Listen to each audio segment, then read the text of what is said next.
Good morning, everyone. Today we're going to be talking about something that I believe can really help people if you're in startup, which is we're just going to discuss how to get your startup, how to get your business off the ground, or what are some things that I believe you should do to get your business headed in the right direction. So, for those of you who maybe this is your first time seeing me, my wife and I, we own three different brands. We've got about six different streams of income, maybe more. I think it's about seven.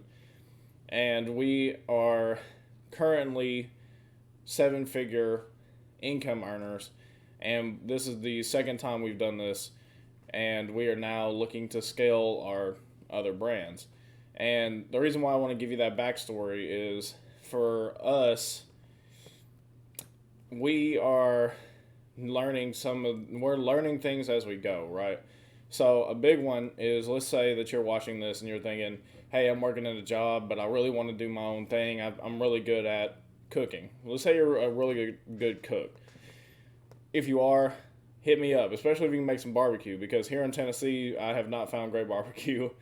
The other thing is, if that is the case, what I would recommend is don't just listen to your friends and family. If they're the ones telling you that, oh, you're cooking so good, that's great. But something that you could do is to be able to get even more validation to see if there's a cooking festival or something near you, and see if it's like $50 to $100 or whatever it is to get yourself set up.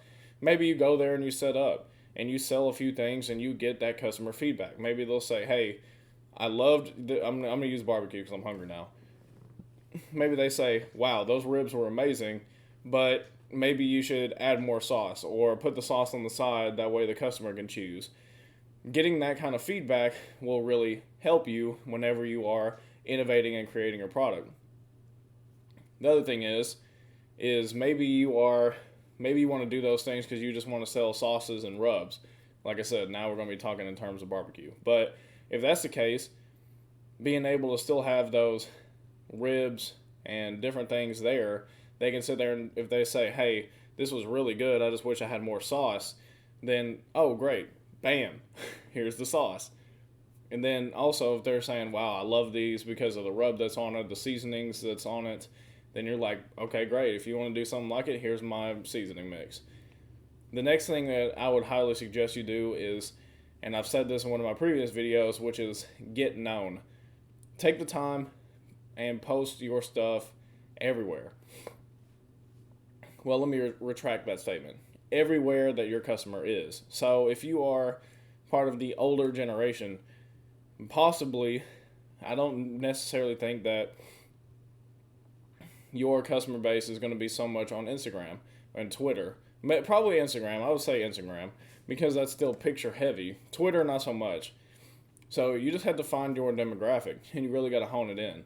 I would highly suggest taking pictures and videos and even some behind the scenes of this is how I did it.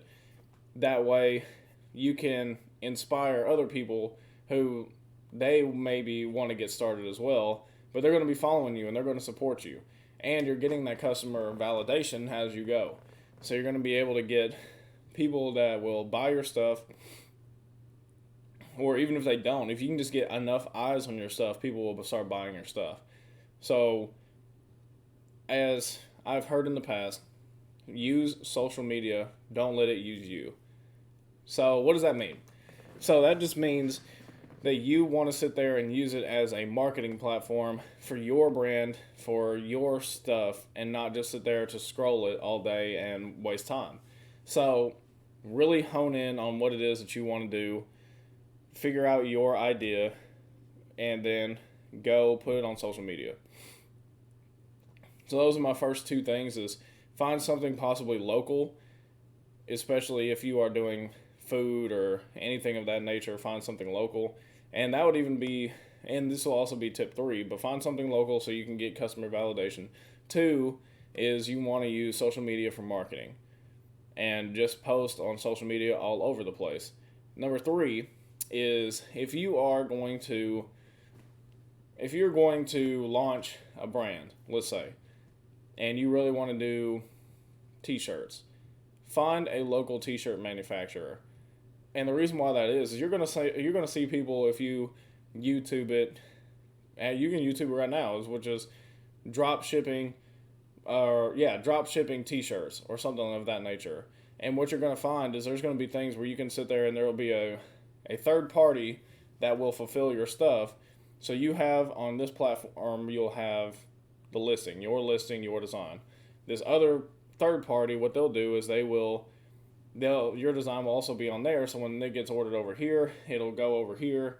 They'll make it. They'll send it straight to the customer. It's a great model, but over here, this supplier, their prices are much higher than even some places in store for just a blank canvas shirt. And usually I've found that this shipping time takes much longer. So the reason why you want to go local, and you don't have to buy a bunch of stuff. That's something where I think people get misinformation, is they believe that they have to go buy a bunch of inventory to get started. If you are in the t-shirt business, which let's say that you're still that same barbecue person, but now you want to add t-shirts to your thing, I would suggest go find a local manufacturer who does t-shirts, and they do t-shirt printing.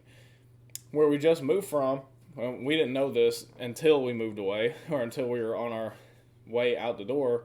There was this place in downtown that they did all the labeling and printing and everything on the shirts, and they had the shirts in the store, so you could feel it, you could see them, and then you could just place your order right there. That's why I would suggest a local manufacturer, is you can touch it, you can feel the material, and you can say, yeah, this is what I want, or no, this isn't what I want. And you can usually control shipping times. So if somebody brings in an order, and that's the thing too, is that if you sit there and you're like, this is what I want, hey, let me get 25, let me get 20. And let's say they're, I don't know, $10 a piece, which probably would be 10 to 15. I would say 10 for a local manufacturer. I would say $10 a piece. So you're going to spend $200. But the thing is then you can turn around and sell those shirts with your barbecue rub or with your barbecue and sell those for $20 a piece. So if you're selling those for $20 or $22, let's say 20. I just like 20 or 21, whatever. You're selling it for those prices, then you're making, especially if you're doing it in person, then you're making $10, $11 a piece. If you're shipping it, because it's so lightweight, it's going to cost you $3, $4 in shipping, then you're still going to be making $6 to $7 a shirt. And that means that you're almost making an extra shirt as far as being able to go buy more shirts. You're almost making an extra shirt per sell. So that's tip number 3, and I'm probably going to finish with tip number 3, is just find a local manufacturer, use their resources, because you can get hands-on, you can feel the material, you can tell them this is what I want, this is what I want to change. Then you can get a certain amount. You don't have to sit there and get an astronomical amount. If you are anything like us, we have looked at almost every kind of opportunity there is out there. So I know you've heard of AliExpress, Alibaba. Yeah, you may be able to get shirts there for like 50 cents, but it's going to take you 30 to 60 days to get those things. And usually it's an MOQ, which is the minimum order quantity of 200. So you're still going to be spending $100 just for the shirts. And then on that, you're also going to have to pay for shipping, which, because they're going to be sending it by boat, is going to take forever, and it's going to cost you like $30, $40. So you're still going to spend almost the same amount of money. It's going to take longer, and you cannot innovate quickly. You can't touch it. You can't feel it.